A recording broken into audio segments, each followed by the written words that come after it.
almost hard to believe that in 1990 arcades were full of platformers, belt-scroll beat-em-ups and shooters.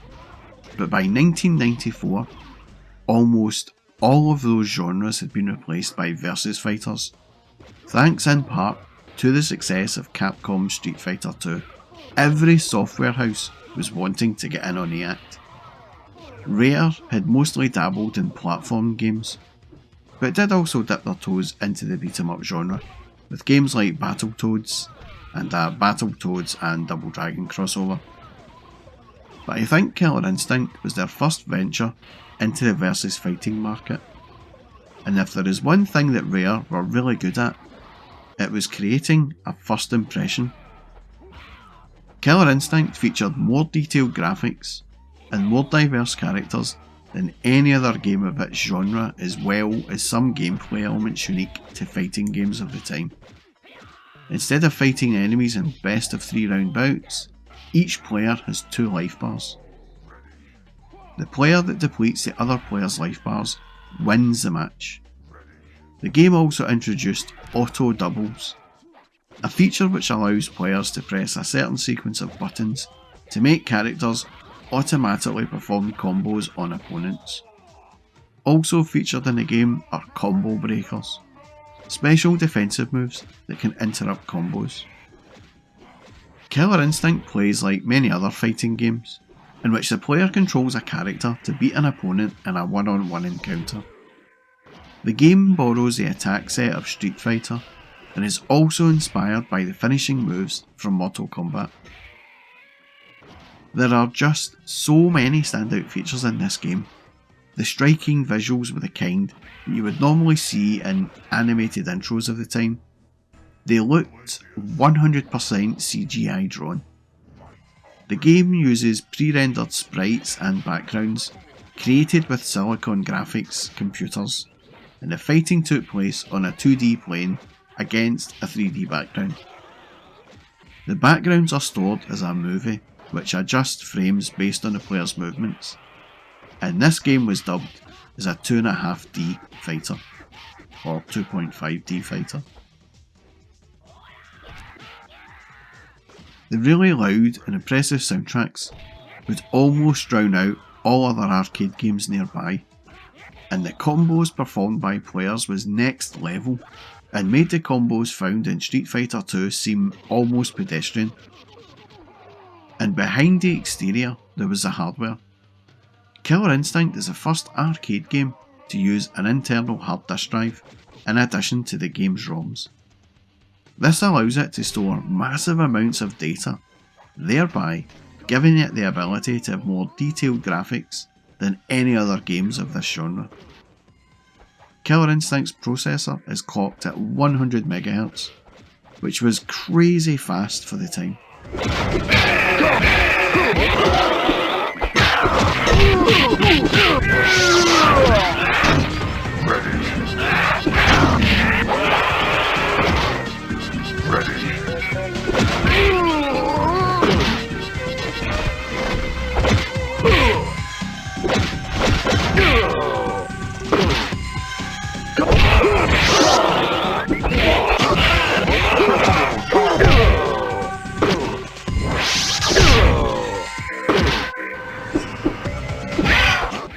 Another piece of bait to lure players in was the inclusion of this promo during the game's run-a-track sequence.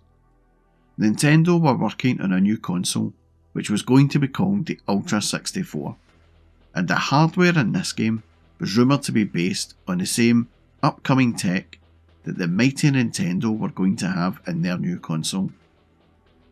So gamers would line up to play this game to get a sample of what Nintendo's new machine was going to be like. Not only that, it practically told the gaming public that this game was certain to appear on the new console. The game was also featured in the mainstream media in the UK, all because of how the game looked. In 1993, the shift towards polygons was beginning to show, but Killer Instinct shunned away from polygons in favour of this style, and it also looked like Rare knew how to get the most out of this visual style. Round about the same time as Killer Instinct's release into arcades, Rare released a platform game on the Super Nintendo that used this same style of visual. Donkey Kong Country was a fantastic looking game, but it was a little light in the gameplay department, which did feed my reluctance to play Killer Instinct in the arcades. But the fact that this game used the same tech as what was going to be in the Ultra 64 made me want to play it. These visuals back then were hugely impressive. Everything looked so polished and so smooth. The backgrounds did lack some detail, but that was common now. But everything was just so super silky smooth. But the thing I appreciated the most about this game was the sound. This soundtrack is just so damn good, man. From the opening attraction to the theme of Idol and everything in between. The intro music in particular is excellent. It sounds like it's from a 90s TV show or action movie, and I don't know why, but I feel like it fits the style of the game perfectly. It's got the right amount of 80s guitar riffs, mixed in with that 90s Eurodance sound and rhythm. It's a tune that says, "You have arrived, now strap yourself in and enjoy the ride."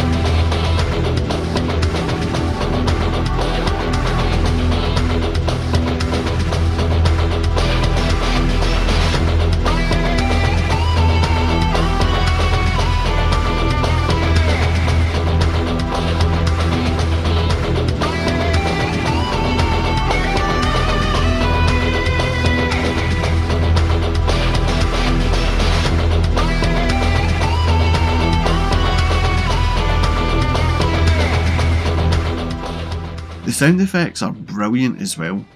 I just really love the way this game sounds, and the announcer really does make a big difference to the game.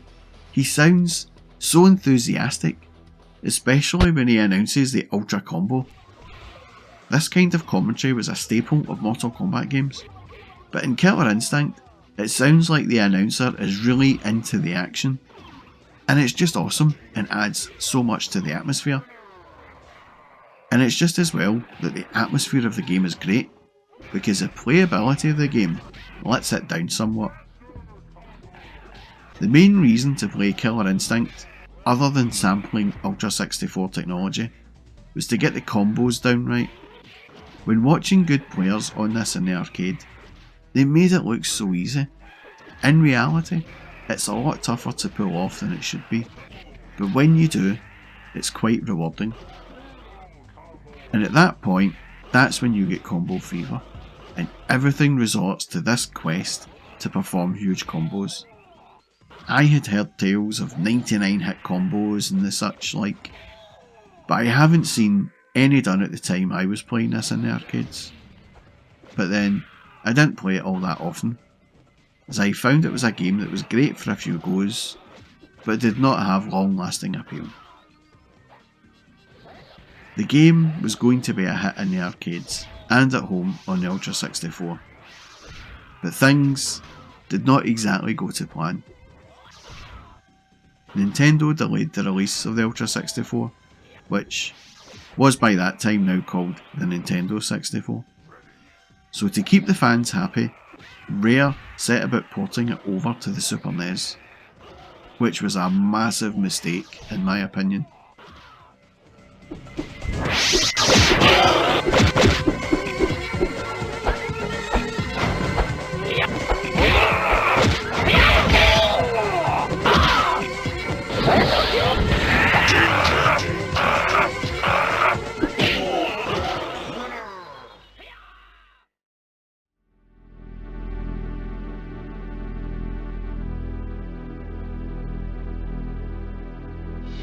To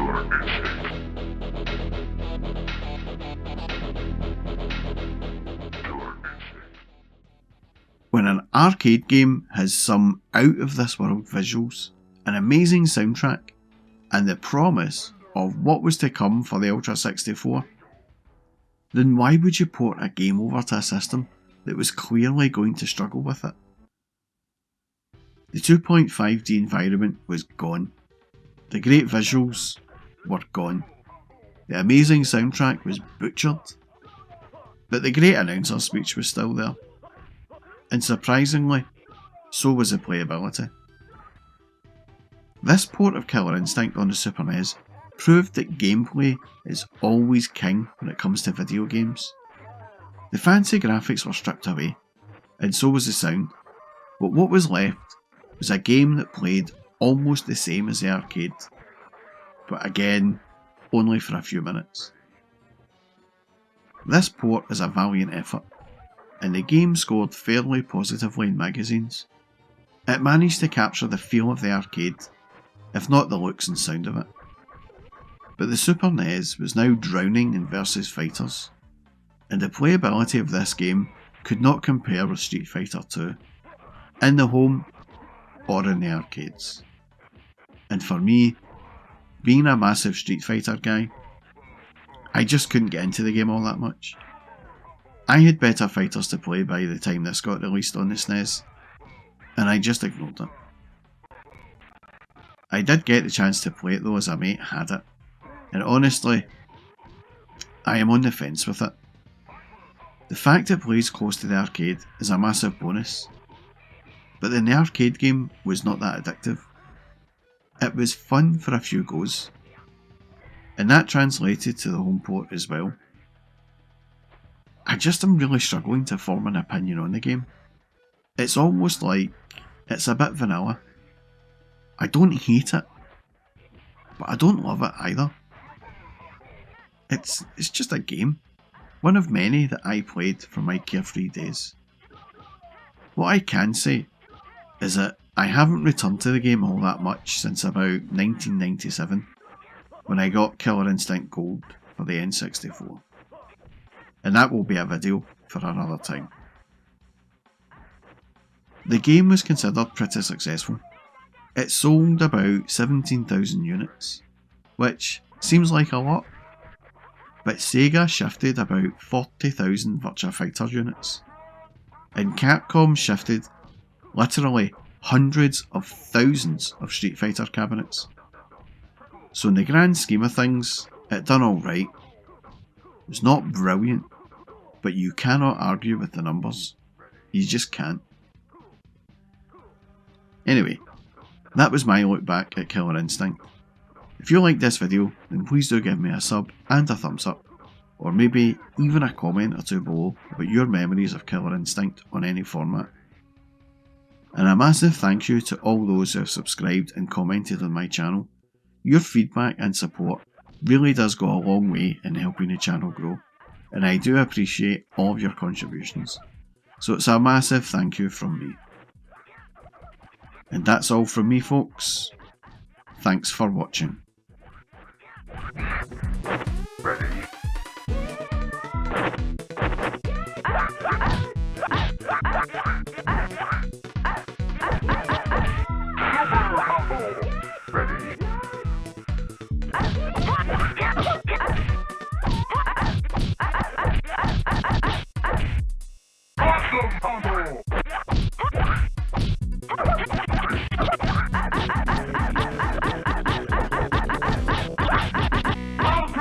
Ultra!